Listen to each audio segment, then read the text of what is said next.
ബീച്ചിൽ പലതവണ പോയിട്ടുണ്ടെങ്കിലും രാവിലെ തന്നെ ബീച്ചിൽ പോയിട്ടുള്ളത് കുറച്ച് പ്രാവശ്യം മാത്രമാണ്.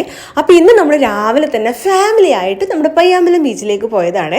ആ രാവിലത്തെ വൈബ് ഉണ്ടല്ലോ, അതെന്തായാലും നമുക്ക് വൈകുന്നേരം പോയാൽ കിട്ടൂല കേട്ടോ. നിങ്ങൾ ഇതുവരെ പോയിട്ടില്ലെങ്കിൽ ജസ്റ്റ് ഒന്ന് പോയി നോക്കണേ. എന്ത് രസമാണെന്ന് അറിയാം. നല്ല കാം ആൻഡ് ക്വയറ്റ് ആയിട്ടുള്ള അന്തരീക്ഷം, ആൾക്കാരും ബഹളങ്ങളും ഒന്നും തന്നെ ഉണ്ടാവും. പിന്നെ ഏട്ടനും ഏട്ടത്തിയും കൂടെ വന്നിട്ടുള്ളതുകൊണ്ട് നമ്മുടെ ഫുൾ ഫാമിലി ആയതുകൊണ്ട് ഒരു പ്രത്യേക രസമായിരുന്നു. യാമിക്കുട്ടിക്ക് ഒരു മൂഡ് ഓഫ് ഉണ്ടാവുമോ എന്നൊക്കെ വിചാരിച്ചാന്ന്, പക്ഷെ കുഴപ്പമില്ല കേട്ടോ. രാവിലെ തന്നെ എണീറ്റ് തന്ന് വണ്ടി കയറുമ്പോൾ അവിടെ എത്തിയിട്ട് ഉറങ്ങിയിട്ടൊന്നുമില്ല, നല്ലോണം എൻജോയ് ചെയ്യുന്നുണ്ടായിനി. വലിയച്ഛനും മോളും പിന്നെ പറയേ വേണ്ട, പോയപ്പോൾ തൊട്ട് കളിക്കാൻ പോയതാണ്. ഫുള്ള് വെള്ളമായി നനഞ്ഞ് കുളിച്ചിട്ടാണ് കേട്ടോ തിരിച്ചു വന്നത്. അത്രയും ഓടി കളിച്ച് തിമർത്തിട്ടുണ്ടായിനി. കുറച്ച് കഴിയുമ്പോഴേക്കും നമ്മുടെ കുഞ്ഞിപ്പെണ്ണിന് ചെറിയ ഉറക്കൊക്കെ വരുന്നുണ്ടായിനി, പക്ഷെ ഉറങ്ങുന്നൊന്നും ഉണ്ടായിട്ടില്ല കേട്ടോ. എന്താ സംഭവം എന്നൊക്കെ കാണാൻ വേണ്ടി നിൽക്കുവാണ്.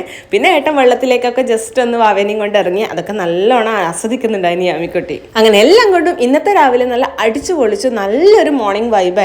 അച്ഛനും അമ്മയും പിന്നെ അവർ രണ്ടാളും കയ്യും പിടിച്ച് അങ്ങ് ദൂരെ നടന്നിട്ട് വന്ന് നിങ്ങളുടെ കളിയൊക്കെ കഴിയുമ്പോഴേക്ക് തിരിച്ചു വരാമെന്ന് പറഞ്ഞിട്ട്. പിന്നെ നമ്മൾ നല്ല വെയിലൊക്കെ ആകുമ്പോഴാണ് തിരിച്ചു വന്നത്. ബ്രേക്ക്ഫാസ്റ്റ് ഒക്കെ കഴിച്ചിട്ട് എല്ലാവരും കൂടിയുള്ള ഈ ഒരു സമയം നല്ല സ്പെഷ്യൽ ആയിട്ടുള്ള ഒരു മൊമെന്റ് ആയിരുന്നു. നമ്മളെല്ലാവരും നല്ലോണം എൻജോയ് ചെയ്തു.